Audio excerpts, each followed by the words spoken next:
Hello, everyone. Welcome to Coexisting with Rob and Maggie. It is my first day. I almost broke that 7 second rule. I almost did. Just caught myself.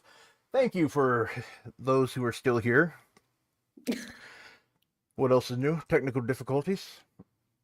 That's my middle name. But want to say thank you very much for being here. Maggie, how you doing? Do you want to tell the people how you're doing since you had all the headphones difficulties and everything? Are you doing okay? You're fine, right? Like you're breathing, I'm breathing. everything's cool, you're hydrated and stuff. Yeah. Yeah, everything's fine. Yeah. Okay. Yep. All good. Yeah, it So started it started getting really cold here, and today when I went to work, I almost felt the need to just put on my winter jacket, which is not usually the case during November here, and that's you know you know yep. what normal people deal with usually. I don't mean to bring you down, Rob, but I can still hear myself after I stop talking. And when you mute your microphone, it goes away. Okay. So we'll just do that. When you're Yes. talking, I'll hit mute. Yes, thank you. This was the thing that we were going to do if Rob didn't find his headphones. Now he has a pair of headphones, and we still have that trouble. Uh, so it will help immensely if the people in the chat will tell if they can hear my voice when I'm speaking going back when Rob's microphone isn't muted, just so we know if this is something that we can fix on the get-go or it's not. But anyway, it's Friday.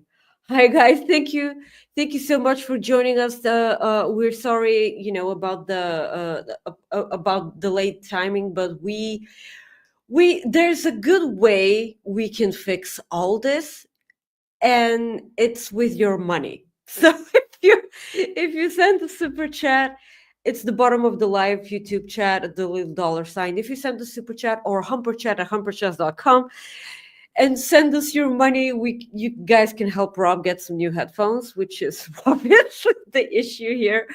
Thank you so much for the support. Please leave a like on the video. It's the easiest way you can support us, the show, and the entire Fightful Overbook franchise. Coexisting fans, please leave a like on the video. Uh, Also, please subscribe to youtube.com/fightful, youtube.com/fightful overbooked, and last but definitely most definitely not least, please subscribe to Fightful Overbooked. A lot of amazing interviews, a lot of scoops, a lot of the question the Q&As that Sean does. You also get Q&As from the Grapsody boys. You also get, this week you got your Sense of Blind review from Kate and Alex. I was finally able to join in on the live chat. It's always a pleasure. But if Rob's ready, we can start off with the wrestling. We do have a super chat from Ryan. Oh, you want me to? Okay, so Ryan says, let's get this party started. We are most definitely going to get this party started. Um, we also got a super chat for I Make Beats. He says, Rob, get some new headphones. Yes, obviously it works. Guys, send us your support and your money so that Rob can get some new headphones. Thank you so much for the support. We can get into some wrestling now. Rob, Crown Jewel was this week. Yeah, I enjoyed it. For except for this is one thing that needs to happen. WWE, AEW, New Japan, anything.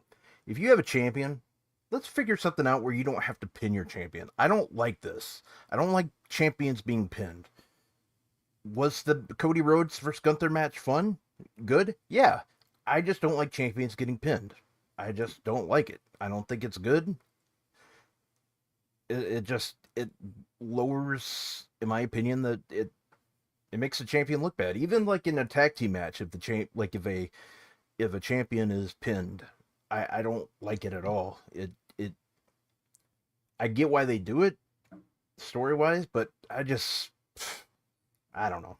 I mean, there's lots of things that they could have done for like this last match. I mean, even if they would have had Kevin Owens interrupt Cody, I would get it. But like, if you're gonna pin your champion, you have to, in my opinion, you have to do something where it where your champion can't help it. You know, like he gets knocked out or something like that. That way the people know. But when you just have a straight up pin, I don't like it. Now, granted, it was a Bret Hart style pin that Bret's done a lot, where he gets the upset pin. I don't care. It's the champion thing. I don't like champions being pinned. It's just my preference. I think Maggie would agree with me. Maybe it's just on this wrestler. I don't in particular, but I don't know. I just yeah. I just didn't like it. That's the only thing I did not like. And that goes for Nia Jax as well. I didn't want her being pinned. So that's all I have to say. I'm gonna go back on mute now. Thank you. I'm sorry that we're gonna have to do the show this way, but hey, that's some good news for you. But because this problem means that I should most definitely not interrupt you. So like that you have that thing going for you. I'm so sorry. Every time I said I really wish not to interrupt you, and I go ahead and do it. I'm so sorry, but I will not interrupt you this week. So you can rest assured. So Crown Jewel, I it was I'm really sorry to say it. I usually I enjoy almost all of the premium live events done in Saudi. It's probably because I'm watching them live, but they've been pretty decent. But this one, I I thought it was boring. I'm um it's just so let's go ahead and read I make Bates second super chat going to Rob's new headphones. Two of my favorites took pins this week, Takeshita and Roxy. Yeah, I am mad about that. We are going to talk about NXT shortly. But yeah, it's because I hurried my ass home after work just so I can catch up to Crown Jewel instead of watching a live concert in my bar or sleeping. So I chose to watch the premium live event, and it was kind of, I don't know, it was probably me. Uh, I I don't think that the majority of the wrestling fans thought that it was as bad as I thought that it was. So it's probably a me problem. But I did have a problem with each and every match on this card. But since you mentioned the Cody and Gunther match, I thought the match was really good, but it got absolutely fucking ruined by that finish. I hated the pin. I really, really hated the pin.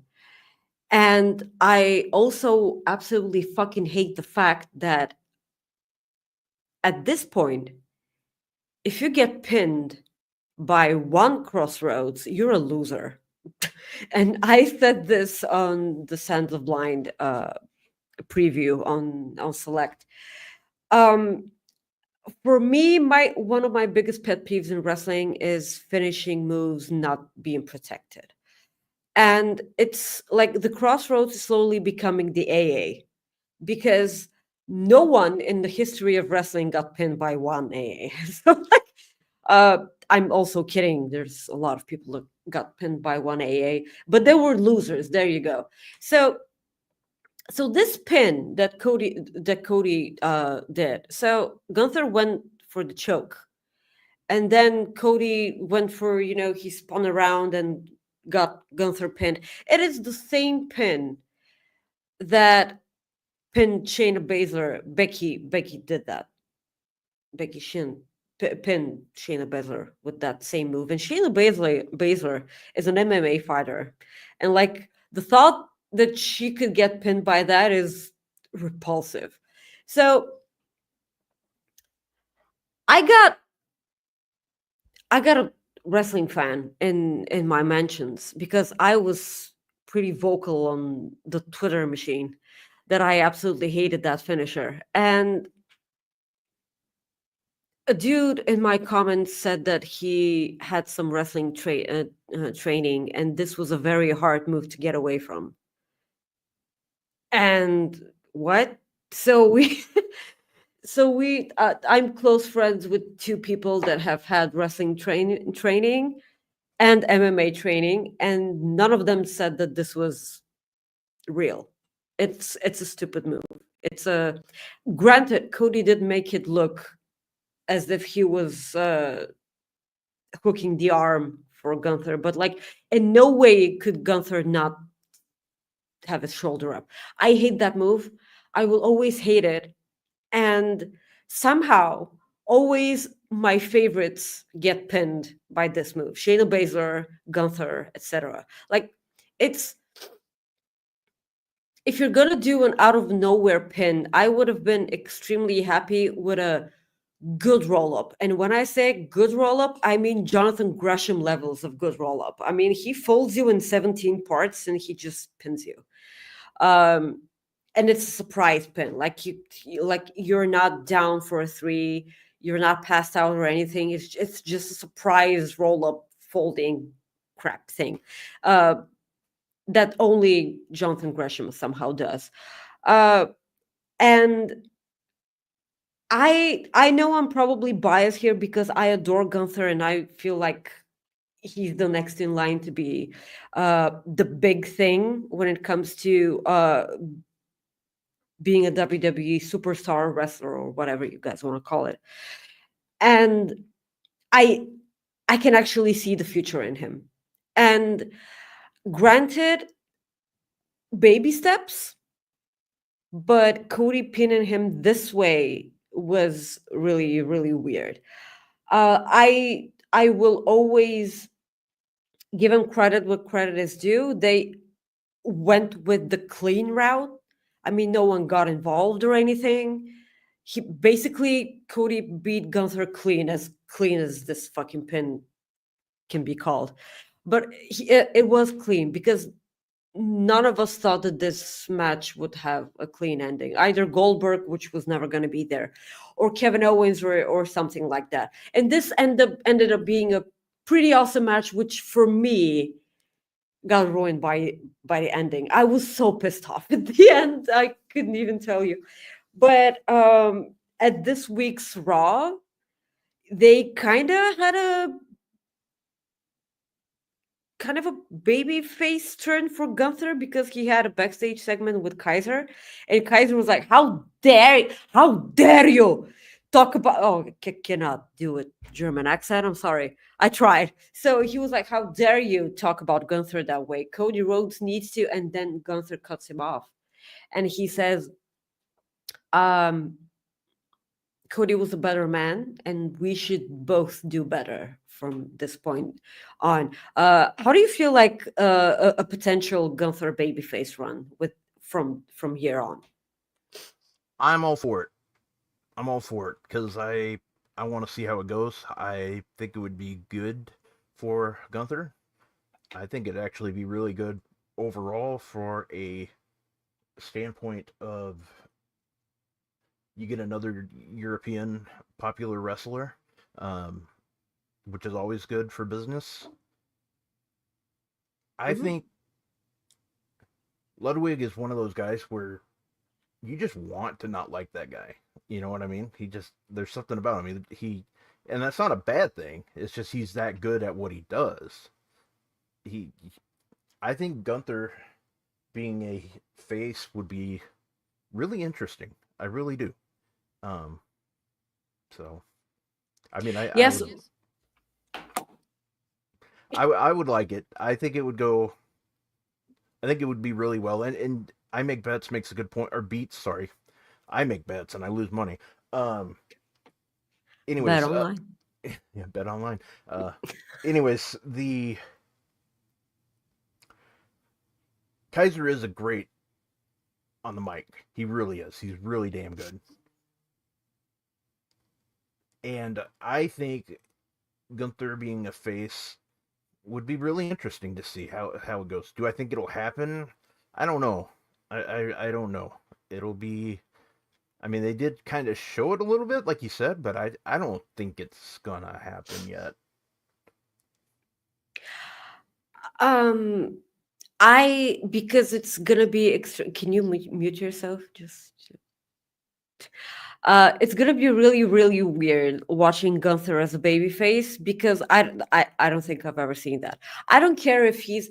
You can obviously make him a tweener because he's just that good. He doesn't care about your favorites. He doesn't care if you're a bad guy or not. He just wants to kick your ass. Like the Stone Cold route. Also, the point that Clown brought up in the chat. I even said that on the Sense of Blind episode this past week. How can you call yourself the ring general, and not just let go of the hold?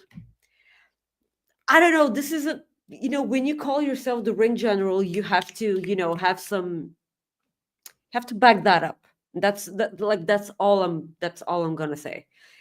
It's also I've been kind of disappointed in Cody Rhodes's title reign because it's the exact same route as Bryan Danielson back in WrestleMania 30. The chase was so big and the build was so important and so exciting that when it eventually happened, it's like we're done with it. It's Twin Peaks all over again, man. Like the build was too great, and I've had enough of Cody. It's just I'm so sorry for all the Cody crybabies out there, but like if he had compelling storylines and credible competitors, this wouldn't be the case. Just saying. Because it's the absolutely exact same thing with Liv Morgan, by the way.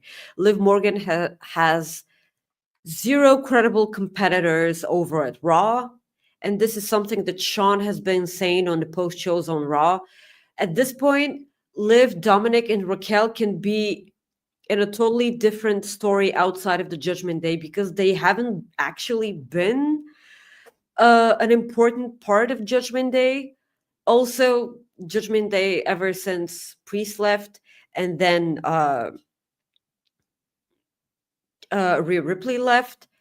JD and Finn lost their tag team champion. Oh no, they haven't lost their tag team championships. No, they're still champions, right? Yeah. Okay. So that's the point. They're doing nothing with those tag team championships on Raw. And like it's weird now because I actually want to see the champion like we've been having tag team championships number one contenders tournaments and everything that the War Raiders actually won. This is a I I hope that the War Raiders actually beat Judgment Day and they do something with those championships because you oh boy. um The other match that happened but also didn't happen was Randy Orton versus Kevin Owens. What do you think of that entire thing that transpired between the two of them? Uh, you know, I think people wanted that match, but I think also people knew what way the match would go, so it made Kevin Owens look more. It made Kevin Owens look like Kevin Owens, like the Kevin Owens that we're used to, and I like that. I do like that. So I'm very curious. I think we will see Cody versus Kevin at Survivor Series. At least I hope so, because I do not want Cody Rhodes involved in that Bloodline match at all. So That's one thing that I definitely want. I do not want the Kevin Owens. He's so good at being a jackass, and then, like he's just amazing. And I honestly, I would be perfectly okay with him beating Cody. I think it would be great. I know they're not going that route, but it's unfortunate. But I could see. The thing is, I could see it. I just don't think it'll happen. But I didn't mind the way they did it. I knew it was too good to be true for us to have 7 matches. you know. So, God, it was just. I was happy just getting 6.5. If you want to say that, I mean, it was. It was a good. I enjoyed the show. I think maybe because they had extra matches. I think the 5 stuff, just 5 matches, just come on, let's get a little bit more for our money, or I don't know what you want to call it, but it's one of those things where I like where they're headed with Kevin Owens. I know that much. I am curious to see if he ends up what I would like to see, and I'm probably the only one that will say this. I would like him to kind of not necessarily buddy up, but I would like him to be kind of like a role model for Grayson and Theory. Because those guys, like, you know what I mean? Like, just kind of teach them the ways of being, like, worse than they are. I think it'd go a long ways. Because Seth Rollins tweeted something the other day, or maybe it wasn't tweeted, maybe it was an interview, I can't remember.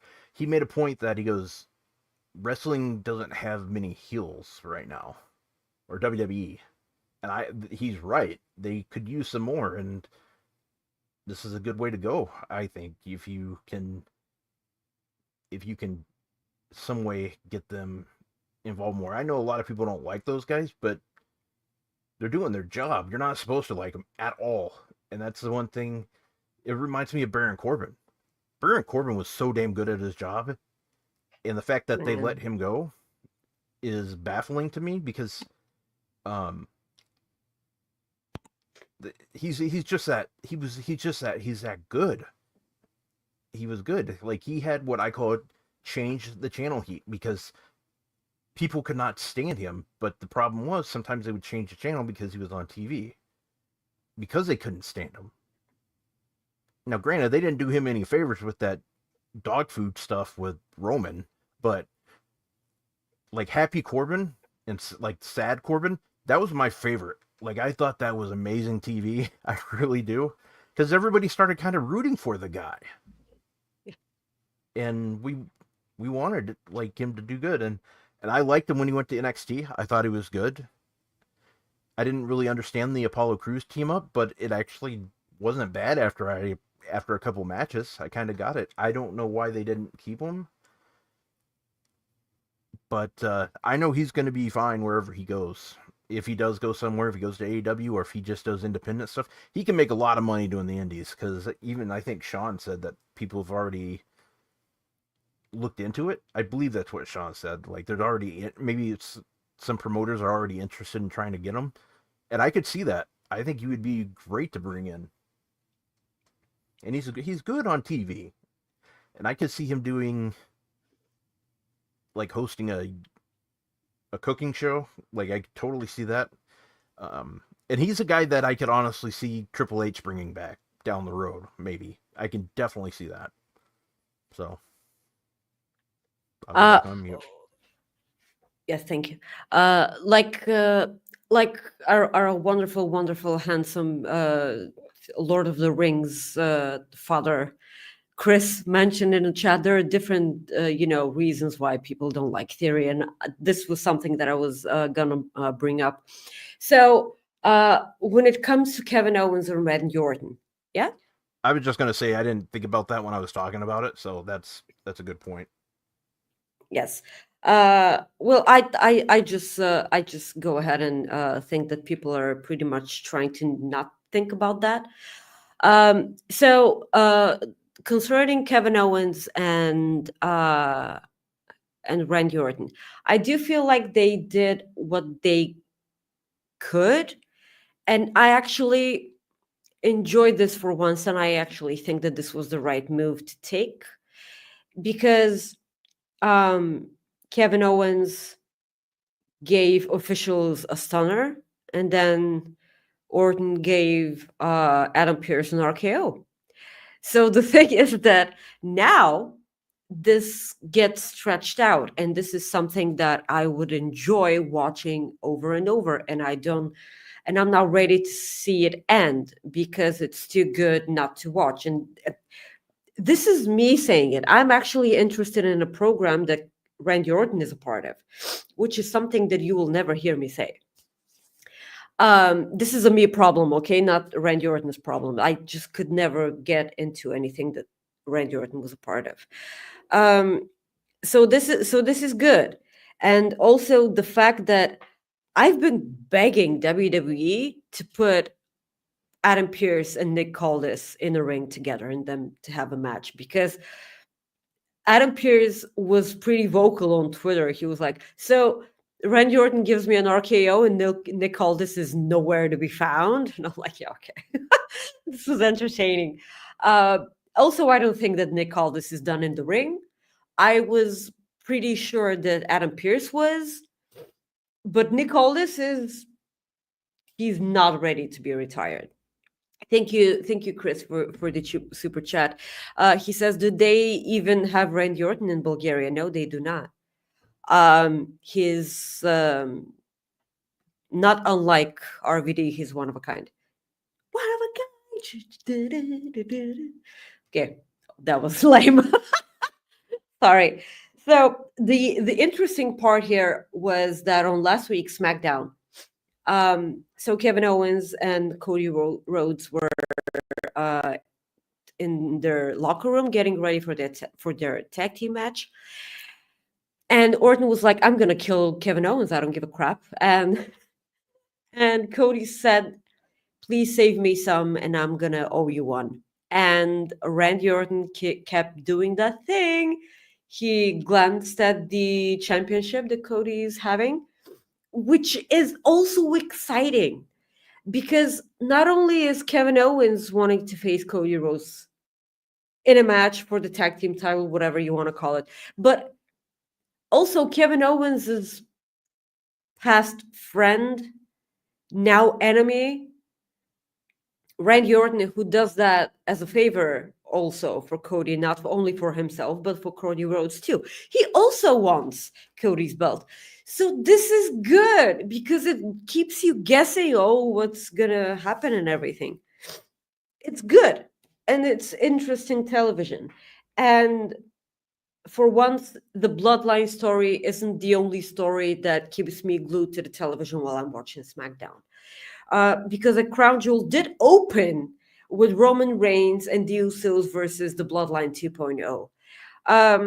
What got me most was that the Saudi crowd likes what Tama Tonga's doing with his voice, and they repeat him after him. That I pop big for that.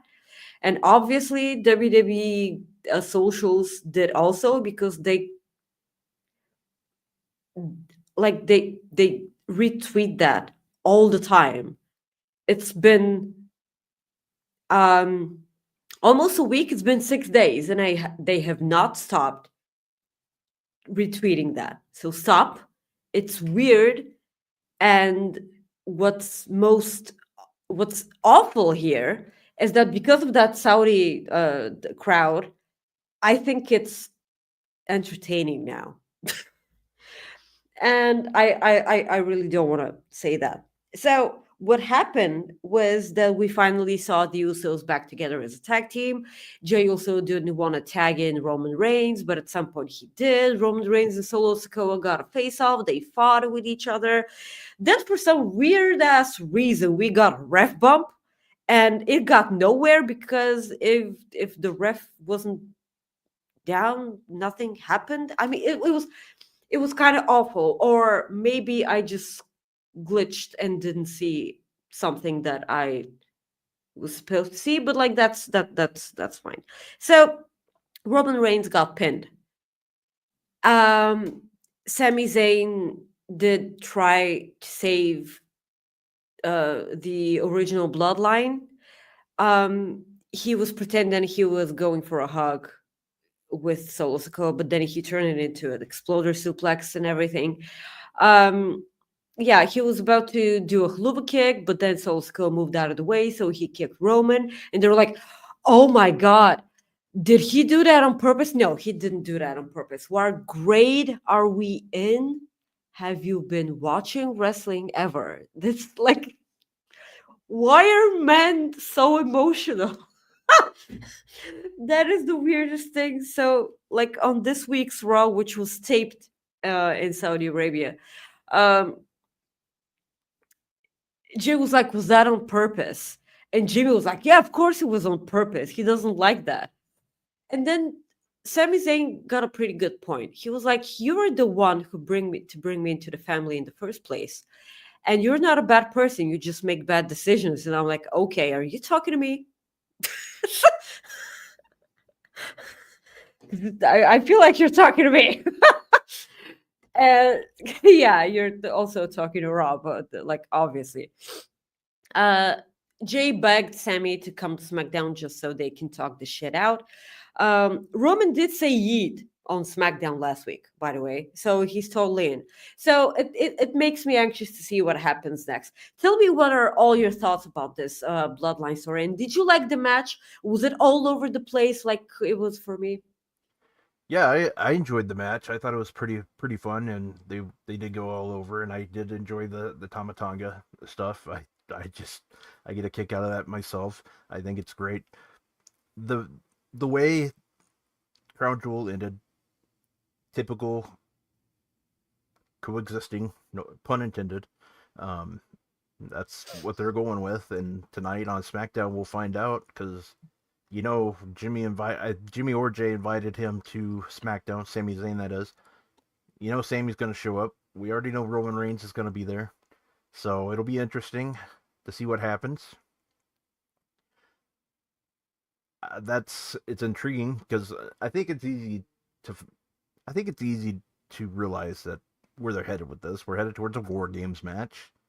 We've been headed to this since pretty much the debut of. I knew it was coming like with Jacob. I mean, pretty much WrestleMania. Like after WrestleMania, we knew something would be going on eventually with a War Games match with the Bloodline, one way or another. So I'm very intrigued to see where they go with this, and yeah, it was good. I liked the ending. I mean, it was predictable. Like when you saw them across from each other, I'm like, okay, Solo's gonna move, or somebody's gonna push him out of the way, and he's gonna and they're gonna hit each other or something. I think story wise, I think it would have probably made more sense for Roman to spear Sammy instead, like if Sammy's knocking him out. But now that I think about it more, either way, it does add more intrigue to it, and we'll have to see what goes down on SmackDown tonight. You're right about this, about Roman spearing Sammy, because Sammy did say that he was out because he was tired of having his loyalty in question. So this was a perfect line from him, because this was his place in the Bloodline when he originally was there. We did have a super chat from our friend Eric. If you go back and find it, we can put it on the stream, please, and thank you.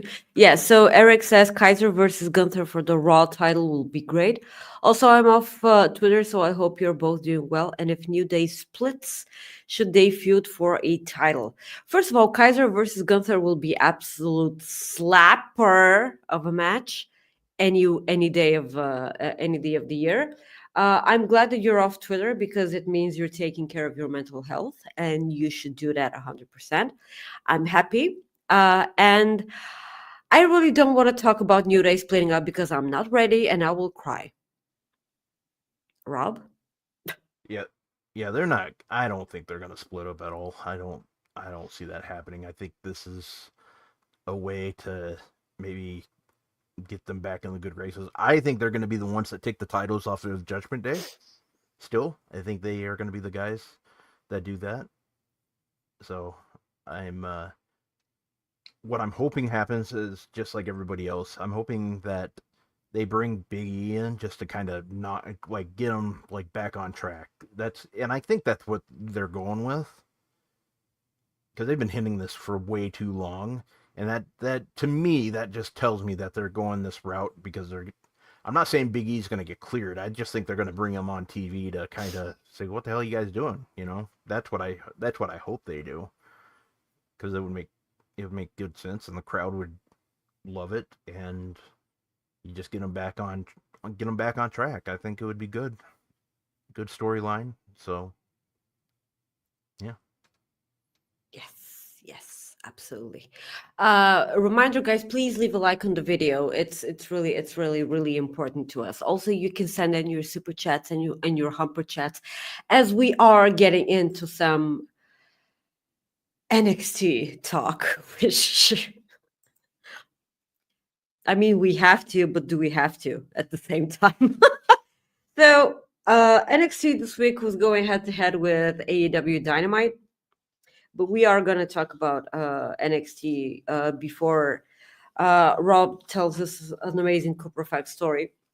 So NXT ran in the ECW arena on this Wednesday 6th. So a lot of things bugged me in this show, but like a lot of things bugged me on both shows, NXT and Dynamite. But like, so NXT opened up with a match, Jada Parker versus Lola Vice. So I've been pretty vocal about this. So as it turns out, the only reason why they did that for me was because HBK watches Coexisting. I don't know. Like, this is the only reason they did that. So this was the first ever hardcore match, which is another big pet peeve of mine when it comes to wrestling, because they get, excuses to call the same match different names. It's a no DQ match. It's a no disqualification match. It's just that. The only thing that differs is false count anywhere match or a last man standing, last woman standing match or anything. It's the same fucking thing. It's an ODQ match, and they called it the first ever hardcore match in NXT history. And I'm okay, fine. And these are two wonderful, wonderful women who are the future of NXT. I adore Jada Parker and I love Lola Vice, but lately it seems like Lola Vice was up there with the women's title picture, and then she took like a water skiing vacation down, and like now she's used to put over other women. Not that I don't mind, Jada Parker being put over here, because for me, she got really good really fast, and I adore Jada Parker here. Apart from her fucking finisher, okay, her finisher is a butt to the face. So I'm not gonna pretend that that's a bad thing. And this is me saying it. Imagine other like men saying it. So she, out of nowhere, a brick was introduced in the ring, and no one will tell me how that brick got there, because it wasn't there one camera shot ago. It just appeared in the ring all of a sudden. Who threw the brick in the ring? Was it Cody? Was it the Denver Broncos? Which like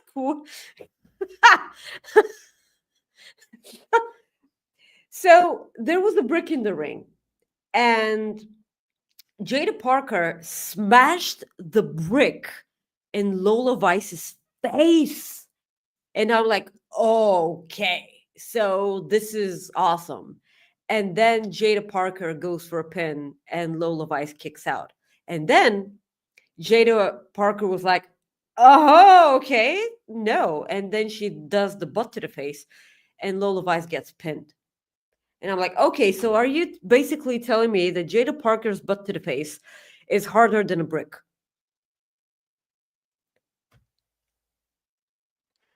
I don't know, but I'm sure. I, you know what? I'm not gonna say it. I'm sure it's pretty tough, and it's a it'd be a it'd be, it'd be a punch that would feel. I think it. You know, I'm just gonna time out. I think it would hurt. There you go. That's what I'm gonna say. Merry Christmas. That's it. Happy holidays. See you later. Bye bye. Okay. That's really all Okay. I got for that. Okay. Okay. Um. Then Bully Ray appeared. Uh, Can you mute your mic? Thank you. yeah. Hold on. Yeah. So Bully Ray appeared for his match with Tricky Williams against Rich Holland and Ethan Page. So Rich pins Trick Williams. So Bully Ray was right there. I was like, maybe the only reason that this is a good thing is because Rich Holland can beat Bully Ray. He can pin him. The person that actually Rich Holland was insulting during the premium live event. This was the reason why this match was built in the first place. Because Ridge talked some crap to Bully Ray. So no, they decided for Ridge Holland to pin Trick, which I guess is the reason why they want to do the match eventually, Ridge versus Trick Williams. But the thing I was looking forward to was Trick Williams having a better NXT title reign than the one that he had previously. But right now they're not doing the best. At this entire situation. Bully Ray pretty much did, made the match about himself. Also with the finish, because when Rich Holland picked Trick Williams, um, and Bully Ray decided to beat up, the heels. And then for some reason, Rob, I don't know if you noticed, but they couldn't find a table. And I was like, whatever will they do? I cannot imagine how they can get themselves out of this predicament. And then, oh my God, it's Devon Dudley. Shocking. So he goes out with a table, and then they slam. Who did they slam? Did they slam uh Ethan Page or Rich Holland? I think that they slammed Ethan Page. I don't know. I don't know. I really don't care. This was about the Dudleys. And why did Bully Ray get protected in this match? This is the question I have. Why am I irritated so much, Rob? I I don't know. Like bully. Like I don't get it. That's the thing with bully. I mean, he did the same thing in TNA. He came in and worked a couple of months. I don't see that happening in NXT. I hope it doesn't happen in NXT. I did say before NXT, I just tweeted out. I'm like, Bully Ray's gonna turn on Trick, isn't he? That's what I was expecting. So it didn't happen. But it came to mind. I'm like, oh, he's gonna turn on him, and this is gonna be a match that we're gonna get. So, but I was wrong. We'll have to see. I mean, we got deadline coming up, which is gonna be Minnesota, so that's cool. I was pretty happy with that.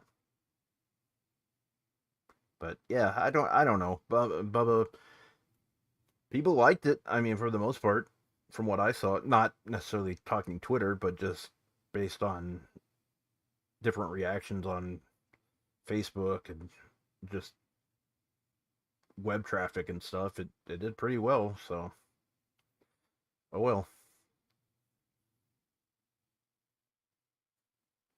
You're muted. Yes, thank you. I didn't realize that. They also had Rob Van Dam backstage, and he was talking to Kilani, and he was like, "Yes, there you go." He told her, "Hey, to make yourself look even more badass, you should pin the woman that you're facing for the North American Championship next week." And then nothing like that happened. Like nothing like that happened. They did end up having some miscommunication. Zarya speared the shoes off of Jordan Grace, which give me that match, by the way. So this was exactly what the people in the chat were talking about. Roxanne Perez got pinned 2 times in a row by different competitors, mind you, different competitors. And I'm like, okay, wasn't Zarya gonna go for the North American Championship? Now she has a legitimate claim for the women's title, and so does Stephanie Vaquer. And I will never stop saying her name like that, by the way. Because in my eyes, Julia should have beef with Cora, because Cora Jade cost her match against Roxy. So this is kind of a mess. I enjoyed the 10 women tag main evented the NXT show. I feel like it's been a while since women main evented NXT. Or was it, yeah, Roxy versus Julia, the CW premiere? Or was this the first match? I think that this opened the show. I don't remember anymore, guys. My memory sucks pretty much. But yeah, I was pretty excited to do that, to see women getting the job done. The match was again weird, but like the three-way for the United States Championship at Crown Jewel had the same problem that this match had. So when you put LA Knight in the ring with Carmelo Hayes and Andrade, he's gonna stick out like a sore thumb. I know that he's been in the business for quite some time, but when it comes to in-ring competition, Carmelo Hayes and Andrade are ring generals, and LA Knight looks like he does not belong there. And I like LA Knight, just saying. And the problem with this match here, that I thought that Jasmine Nix was put in this match just so she can eat the pin, because I enjoy Jasmine Nix's work.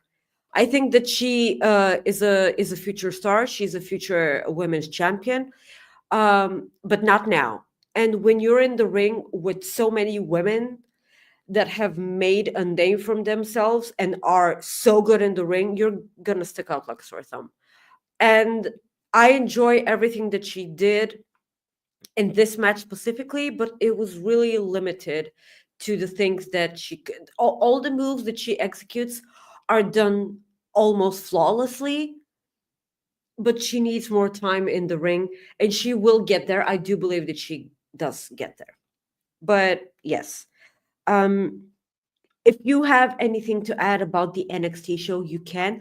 And if you cannot, let's go into the I was about to say the super effect. No, the Cooper effect. Before we do the Cooper effect, I'll just go over the card for tonight's New Japan Fighting Spirit Unleashed. Yes. Show looks really good tonight. It's on New Japan World, I believe. Otherwise, it's on Triller. It's on one of those two, New Japan World or Triller, is where you can watch it. But Sean interviewed Rocky Romero yesterday. Really good interview with Rocky. Rocky's awesome. Rocky's one of my favorite people when that Sean interviews. So definitely give that a try tonight if you wish. if you're looking for something after SmackDown, give it a watch. It looks really good, but it has a hell of a card too. Tonight you have uh, the kickoff strong survivor match, Matt Vandegrift versus Seabass Finn. I love that name, Seabass Finn. You have we also have a non-title match between David Finlay and Kevin Knight. The New Japan Strong Openweight Tag Team title match, TMDK, Mikey Nichols and Shane Hayes taking on Grizzled Young Veterans. Singles match between Mustafa Ali and Leo Rush. A best 2 out of 3 falls tag match with the West Coast Wrecking Crew versus Dirty Work, which is Fred Rosser and Tom Lawler. You have the New Japan Strong Women's #1 contender 4-way match. Anna Jay, Trish Adora, Hazuki, and Koguma, I believe. You have a tag team match with the Undisputed Kingdom versus Shingo Takagi and Yoda. You have a singles match with Kenta and Roy. I think it's Roy Awa. And you have Umino and Ishii taking on Bad Dude Tito and Zack Sabre Jr. Takeshita defending his international title against TJP. And the New Japan Strong Openweight title match between Fujita and Gabriel Kidd. So, lots of matches, and it looks pretty damn good to me. So, yeah. You know what looks pretty great to me? Our lovely coexisting fans. Yes. Quoting stained lyrics in the chat. I love that. Yeah. Stained. Yes. Cooper effect, please. Cooper effect time. Let's do this.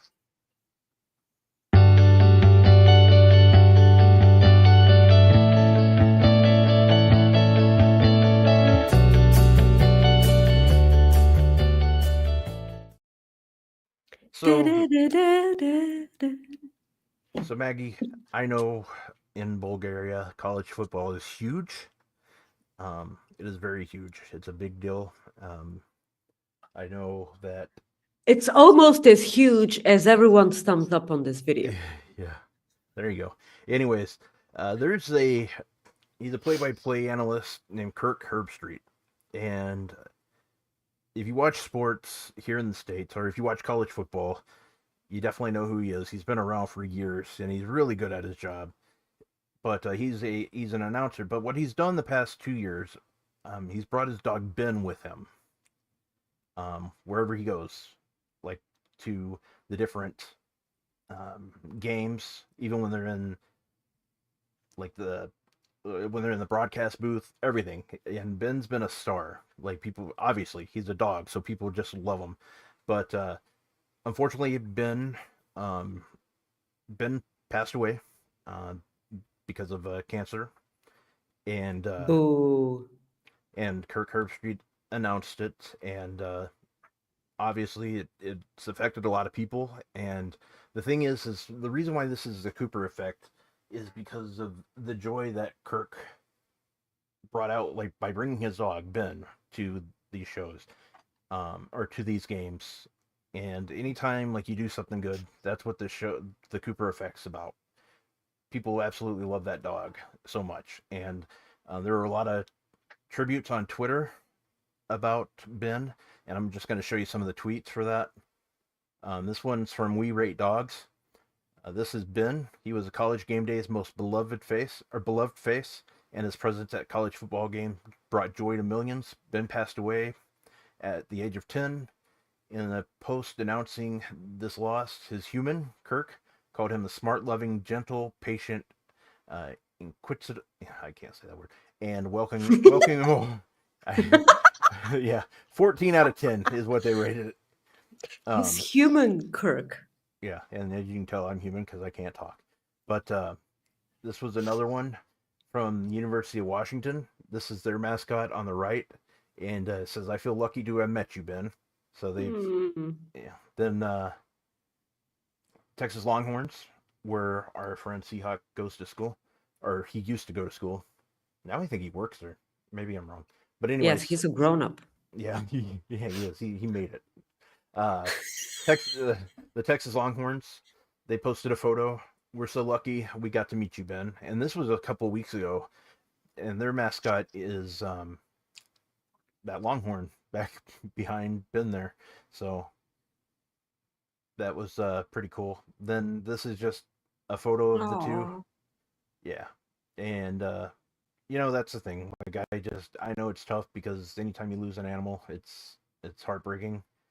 But he brought this dog, this wonderful pup, wherever he went for the most part. And there's a reason why they call it man's best friend, because dogs are just amazing. And this is another one from the University of Michigan. Ben will forever be part of our Rose Bowl memories. As you can see, the players are rubbing his tummy.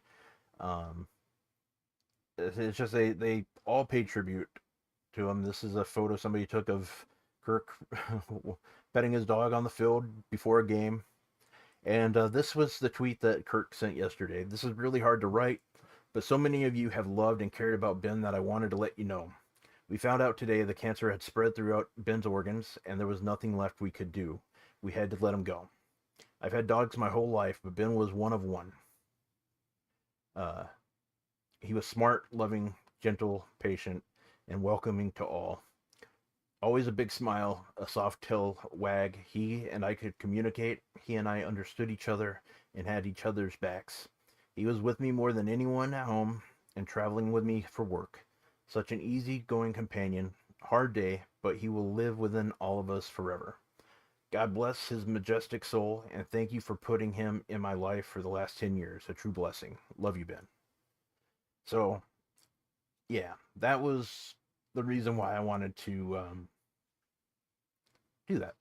Because dogs, animals for that matter, mean everything to me and Maggie. So, but I want to say thank you for sharing, Ben. Like I got to see him on TV all the time, and it was it, it was always fun to see. So yeah, there we go. shout out to Clown in the chat, by the way, for making amazing cookies and then tagging me in a photo on Twitter. They look absolutely scrumptious, and I hope that they're really, really delicious. And yeah, this is something else too. I was going to mention. Scott George says Kirk actually did commentary last night on uh, before an NFL game with Cincinnati Bengals and the Baltimore Ravens. So that had to be tough. And um, the thing is that Kirk tweeted was he said last year almost I think he said last year almost to the day he was in the same hotel room. He had the same hotel room that he brought Ben with him to. So it was just one of those things where yesterday had to be tough. So and I know tomorrow on ESPN College Game Day, that's going to be a tough watch, I think, for a lot of people, because I have a feeling ESPN's going to do a pretty good tribute, and there's a lot of Oh tributes on man. Twitter. So yeah, so never met Ben, but love you, Ben. So there you go. So just mute yourself for just thank you. So way to go, Rob, on making our entire chat cry. So yeah, who's cutting onions in here? I'm not crying, you're crying. Ah, such a wonderful, wonderful Labrador that Ben was. So I don't know how you move past that, but we are definitely gonna try with a bit of talk about Dynamite. I know that our friend Vasco is that's what he's here for. um, so yes, Friday feels with Rob. Thank you, Rob. This has to be your best Cooper effect. Like you found some pretty good Cooper effects, but this good luck beating that, by the way, from here on now. Just FYI. So Dynamite happened. I enjoy the Hurt Syndicate because MVP I will be I will be insulted if he doesn't give Athena a business card. I'm just insulted, man. Insulted. Like she should be in Hurt Syndicate. Just saying. Um, I I have a lot of feelings for the Malachi Black and Adam Cole match, and they're not great. Um, I'm gonna I'm gonna give it the benefit of the doubt and just go ahead and say that I'm gonna pin this on ring rust. And I feel like Adam Cole is a bit afraid to to be what he used to be in the ring. I think that he has it in him. I don't know if this is a part of the storyline yet, or because when they get going, it's really good. And this is the same thing that happened against Buddy Matthews last week, and it's the same here. The thing is that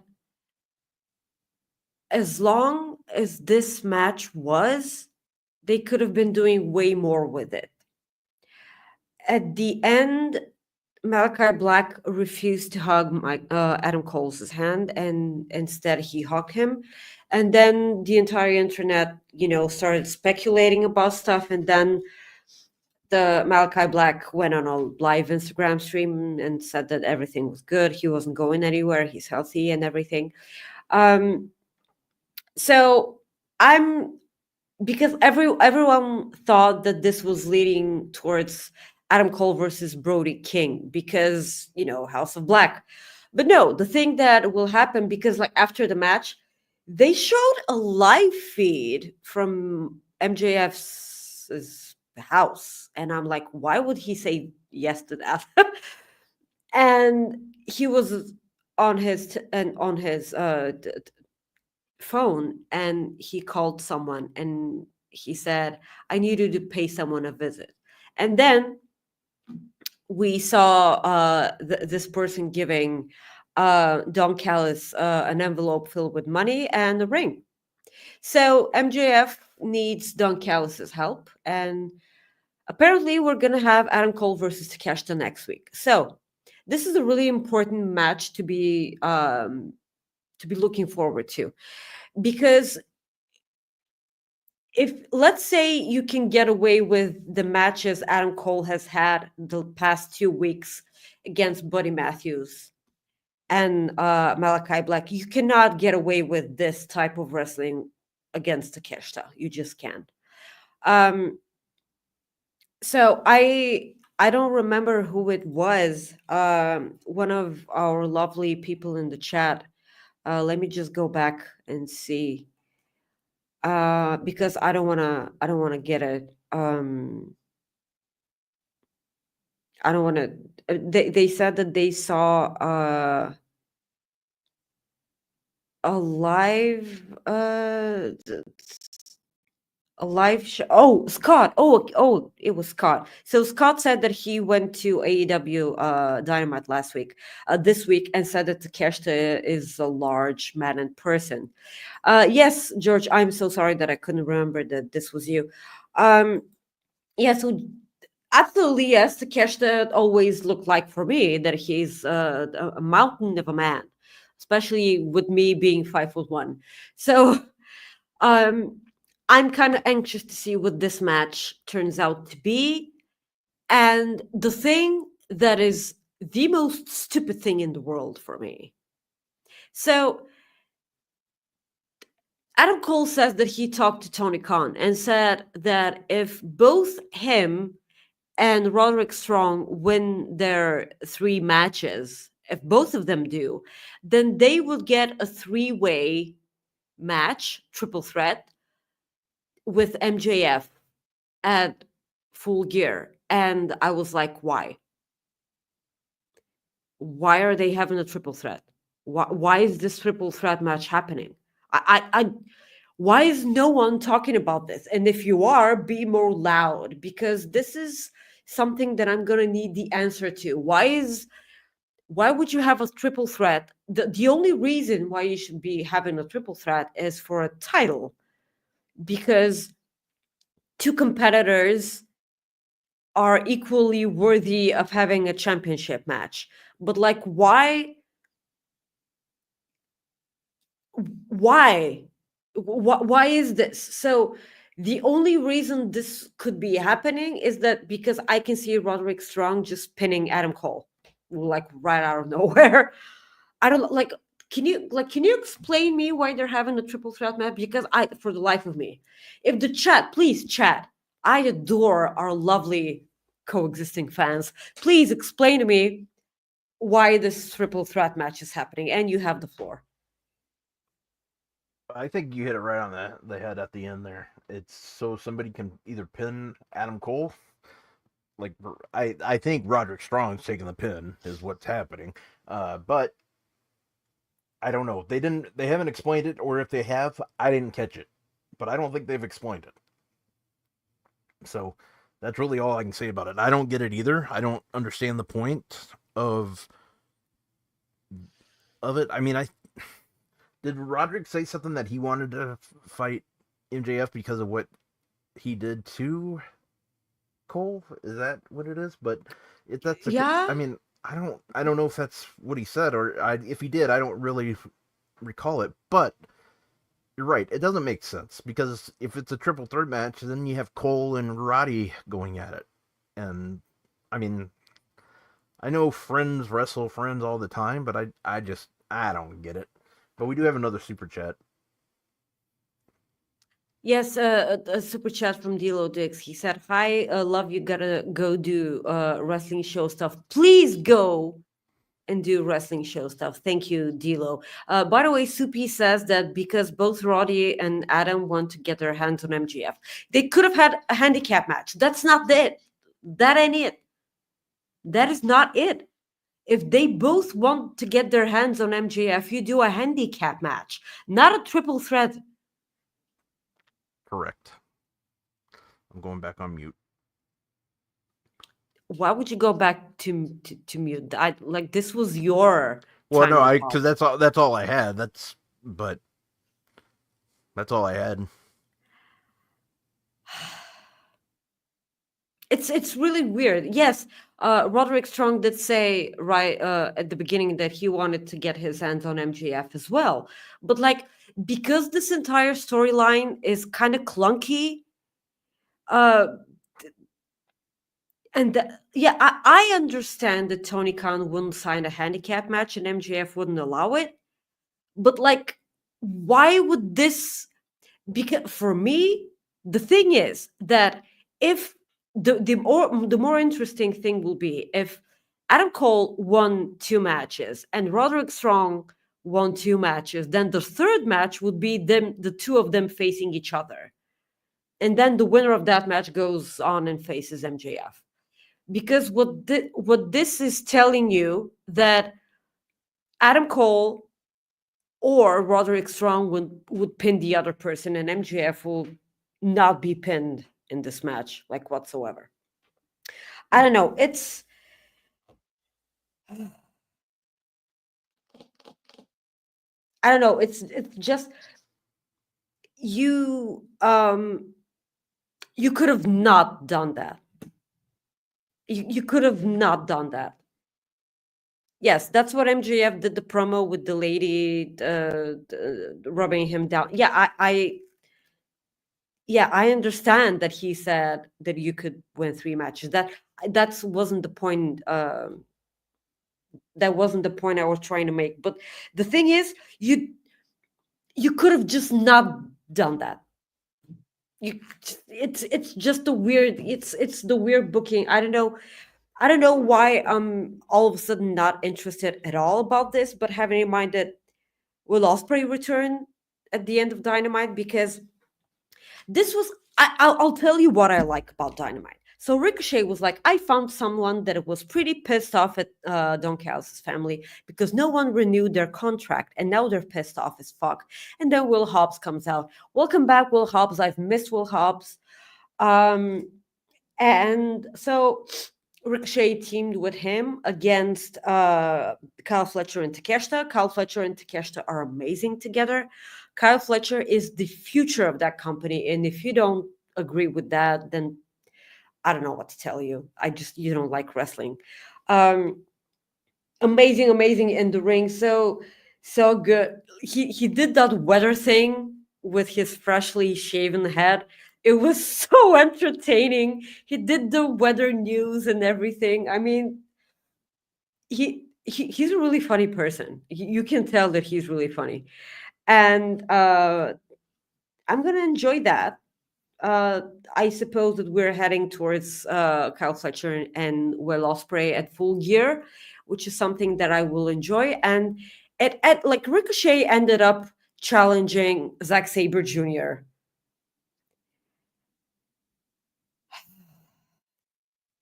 Yes, please. Everyone's happy. And this what a wonderful way to say goodbye to 2024. It's at the beginning of 2025, right? Yes. What a wonderful way to welcome the new year, and probably let it not suck more than this year, because it was pretty awful. What did you think of this entire situation? And I understand that Adam Cole and MJF thing isn't for you. It's not for me too right now. I'm just looking forward to next week's match with Adam Cole versus Takeshita, because this is the real challenge for me for Adam Cole ever since he came back. So Will Ospreay's back, and Will Hobbs is back. So I think I'm with a lot of other people when I say this. I thought that Will Ospreay was going to be the mystery partner for Ricochet, but I was pleasantly surprised about Powerhouse Hobbs, because I completely forgot that he was good to go. And my favorite thing, Maggie, to say is they made it make sense for Will Hobbs to be pissed. I like that. That's what we call good stuff, pal. As long as you make it make sense, I like it.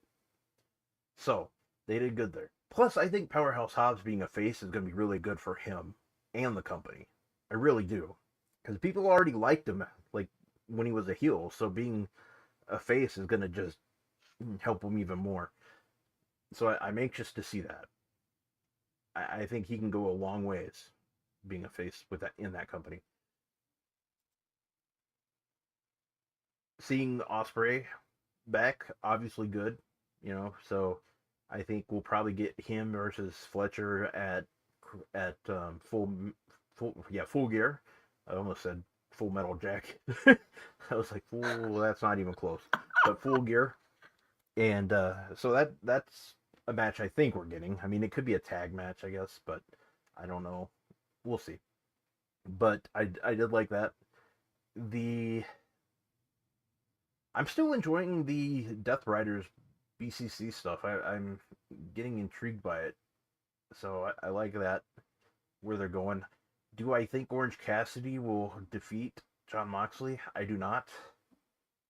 I don't think that's going to happen. So, but we'll see. I just don't see it happening, because I think they got to keep this going a little bit longer. I don't know. Right now, I don't know who would be the one that would take that title off of him. I do think it's probably Darby, like in the long one.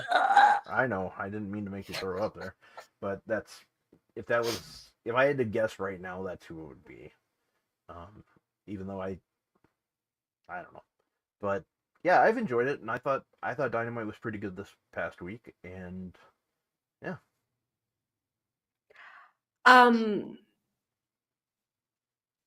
Just mute yourself. Thank you. I do feel like it's gonna be Darby, and I will give AEW this. They have protected Darby, and they have built Darby up to the point where he's a credible opponent, and he's a credible person to dethrone Moxley. And that is the way to do it. It's my fault he's not my type of wrestler. I mean, he's like I wouldn't enjoy him dethroning Moxley, because in my eyes it's not believable. But they make it make sense in order for him to be the one to do it. Just so I can make it clear. The most wonderful thing that I find fascinating about the Death Riders is that everyone wears a white t-shirt, and only Marina Shafir wears all black with that briefcase and kicks ass, man. Like she kicks refs out, she punches people, she slaps Yuta around like she's his mother. He's just so good. I'm enjoying Marina Shafir so much. She hasn't said a word, and she looks like, okay, she said one thing, but like she looks like the killer in that group. Like she's, oh my god, I'm enjoying, and she's, I feel like no one else in the women's division can fill her shoes. She's the perfect person to be in that entire group. I'm looking forward to that. Um, so Claudio and Pac versus Darby and OC being a non-finish, I don't mind that, because for them to build people to face Moxley, it's important for them not to get pinned. And I will always give credit to wrestling companies that actually think about that um, in the long term, because like Supi mentioned in the chat, Takeshita is probably going to get pinned next week, and I don't want to see that happen, and I'm sure that you don't want to see that happen because you don't like your champions getting pinned. This is the way we started off the show. Yes, Supi also said also Christian will fail his cash in on Darby because of Nick Wayne's turning on him. They have planted those seeds. They have planted those seeds with Kip Sabian. So the funny thing is Christian was like, okay, Kip Sabian saved my cash in because he knew the BCC were going to attack. Kip Sabian saved me while the rest of my children did nothing. So okay, one week Christian didn't give a flying fuck about Kip Sabian, and now uh, it's as if Christian is the manliest man, the toxic man on earth, and Kip Sabian is the whore of Babylon. I mean, like, it's one is chasing the other so much. So, like, I'm enjoying this because I like seeing Kip Sabian on my television in a storyline that is intriguing. Nice little nudge to Taz and the ECW thing because they were going head to head. I like where this is going. I want to see Nick Wayne versus Kip Sabian. Kip Sabian is so underrated, man. He should be given his flowers. Yeah, I agree with you there. I do. I think that Nick Wayne turning is going to be interesting if that's the route they go. But Captain Peter Quinn says, is Kip going to do a double turn? I could see this happening too. Because I don't know if it's necessarily time to turn Nick Wayne like to a heel yet, or to a face yet. You know, that's my opinion. I don't know. I kind of think him being under Christian's tutelage is good. So it is. It is. Other than that, before we wrap up, Maggie, there was an announcement today by WWE that they are heading to Toronto for Elimination Chamber at the Rogers Center, formerly known as the Sky Dome in Toronto. Toronto. Guess who's going to Toronto? Sean Ross Sapp. Yes. Yeah. So. Yeah. Not me. Yeah. So. Yeah. So that's taking place. They announced that. Good for happy for all my Canadian friends that get to go. Yeah, happy for the Canadians who get to make it to that show. Sky Dome is where WrestleMania 18 was, right? Yeah, with Rock and Hogan. So I think that was 18. Maybe that was 7. Who gives a damn? I can't remember. I used to be able to name every WrestleMania like match like till about WrestleMania 12. I used to be able to do it like I could do it in order, but then after WrestleMania 12, it just went bye-bye. So, but anyways, Maggie, plug your shit. Will you mute your mic? Yep, I will. Thank you. Guys, you can follow me on Twix or Twitter or whatever at Maggie_IK. Yes, Toronto, Captain Peter Quinn. Yeah, where was I? At Twix or Twitter at Maggie_IK and on Instagram at Maggie.IK. Uh, Rob, what? No, I was just gonna say, yeah, I do that every time, and I know it's Toronto. Toronto. No, it's Toronto. No. The only people from Toronto pronounce it Toronto. Well, It's just Jesus. okay. Yeah, you can unmute yourself and plug your shit too because I'm done. Oh, okay. Guys, you can follow me at Rob Wilkins on X. I'm also on Instagram and Threads at Fightful Rob. You'll see me on Instagram and Threads a lot more than you will on Twitter. So just let you know that. I want to say thank you for tuning in. We will be back next week, and we will be on time. That I can tell you. So, guys, I hope you have a great weekend. I hope you enjoy SmackDown if you watch it tonight, or if you watch AEW Collision tomorrow, or New Japan tonight.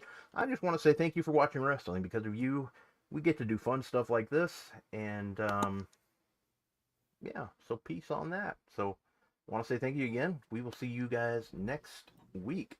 So, see you later. Big gulps. Bye-bye. Thank you for tuning in to this episode of Coexisting with Rob and Maggie. You can check out all our previous episodes on your favorite podcast platforms or youtube.com/FightfulOverbooked.